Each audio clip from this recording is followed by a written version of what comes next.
अगर आप Elon Musk और उनके काम के फैन हो तो आपको ये वीडियो बहुत पसंद आने वाली है, क्योंकि कहीं ना कहीं हम सभी जानना चाहते हैं कि इलॉन इतना एक्स्ट्राऑर्डिनरी कैसे बन पाए, ताकि उनके सीक्रेट्स जान के हम भी उनकी तरह ही अपनी लाइफ में भी वो सब अचीव कर पाएं जो हम दिल से चाहते हैं। क्या है वो रूल्स, वो एडवाइस और विजडम जो मस्क हम सभी से शेयर करना चाहते हैं, और क्या है उनकी और उनकी कंपनीज की सक्सेस का राज।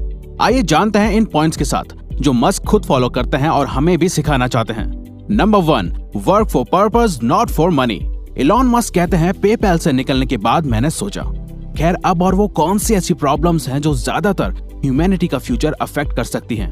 पैसा बनाने के नजरिए से नहीं, बल्कि ये सोचकर कि कैसे मैं बेस्ट वे में हम इंसानों के फ्यूचर को कैसे बेहतर बना सकता हूँ।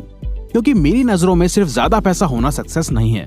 पैसा जरूरी है, लेकिन रियल सक्सेस तभी है जब आपका काम, आपका पैशन और आपकी लाइफ का पर्पस हो, जिसके लिए आप हर सुबह एनर्जी के साथ काम करने के लिए उठो। मेरी एडवाइस सभी के लिए यही है कि ट्रेंड्स को या सिर्फ मनी को फॉलो मत करो, अपनी लाइफ की रियल पैशन और पर्पस को अचीव करो। मनी बाय प्रोडक्ट है, देखना आप अपने काम से बोर नहीं होंगे, और यही मेरे हार्ड वर्क और एनर्जी का भी राज है, और मेरी सोच में यही रियल सक्सेस है।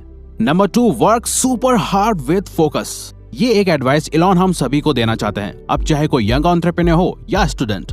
मस्क कहते हैं कि अपने गोल या काम को अपना 100% दो, मतलब हर हफ्ते लगभग 100 घंटे काम और मेहनत करो, क्योंकि ज्यादातर लोग हर वीक लगभग 40 घंटे ही काम करते हैं। तो अगर बाकी लोग भी वही काम कर रहे हैं जो आप कर रहे हो, तो आप वही काम 4 महीनों में खत्म कर लोगे, जिसे करने में बाकियों को 1 साल लगेगा। तो अगर आपको बाकियों से कुछ बड़ा करना है या जल्दी अचीव करना है, तो आपको मेहनत भी उतनी ही बड़ी करनी पड़ेगी, और यही टाइम की वैल्यू करना आपको फोकस देगा। Number 3, believe in yourself and never give up.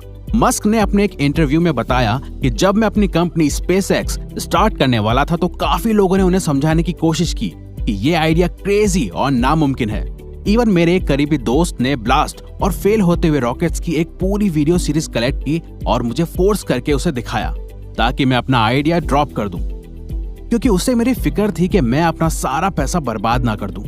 लेकिन मैं मानता हूं कि अगर हम दिल से कुछ करना चाहते हैं तो चाहे फिर वो दुनिया को इम्पॉसिबल लगे और हमको पॉसिबल, तो हमें उसे जरूर करना चाहिए। मैंने अपनी सारी कंपनीज में ही काफी सारे फेलियर देखे हैं, और कई बार मैं काफी परेशान भी रहा हूं।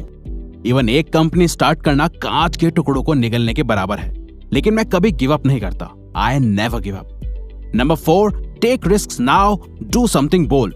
अगर आप भी यंग हो और आपकी शादी नहीं हुई है और आप पे फैमिली की रिस्पॉन्सिबिलिटीज नहीं है, तो ये सही टाइम है रिस्क लेने का, क्योंकि आपके अभी बच्चे नहीं है, और जैसे जैसे आपकी एज बढ़ेगी आपकी रिस्पॉन्सिबिलिटीज भी बढ़ेंगी, तो आपके लिए आगे चल के रिस्क लेना मुश्किल हो जाएगा, क्योंकि तब आपका रिस्क आपका नहीं होगा बल्कि आपकी फैमिली को भी इफेक्ट करेगा, और आप वो चीजें ट्राई नहीं कर पाओगे जो शायद आपके लिए वर्क ना करें।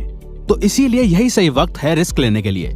इससे पहले कि आप जिम्मेदारियों के नीचे दब जाओ, मैं आपको एनकरेज करता हूं कि आप रिस्क लीजिए। Take risk, do something bold. आप आगे चल के रिग्रेट नहीं करोगे। Take risks now. Do something bold.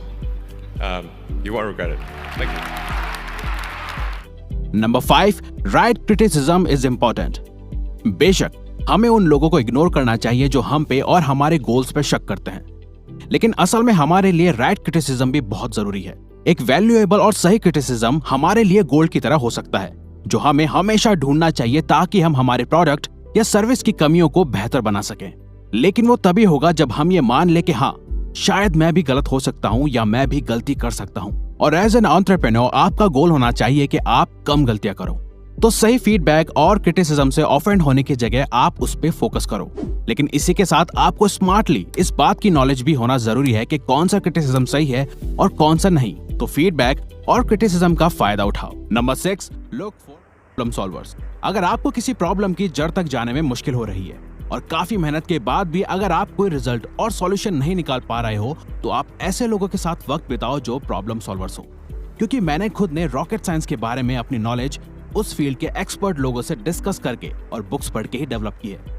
और अगर आप पर्पसफुल प्रॉब्लम सॉल्व कर रहे हो, तो इसका मतलब है आप कुछ पर्पसफुल कर रहे हो। यही चीज मैं अपनी सारी कंपनीज के लिए यूज करता हूँ। कभी भी कोई प्रॉब्लम या फेलियर हो तो आप एक्सपर्ट्स की हेल्प ले सकते हो।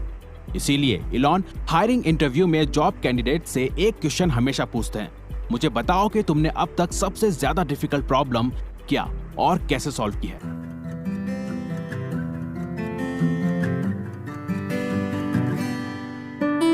you.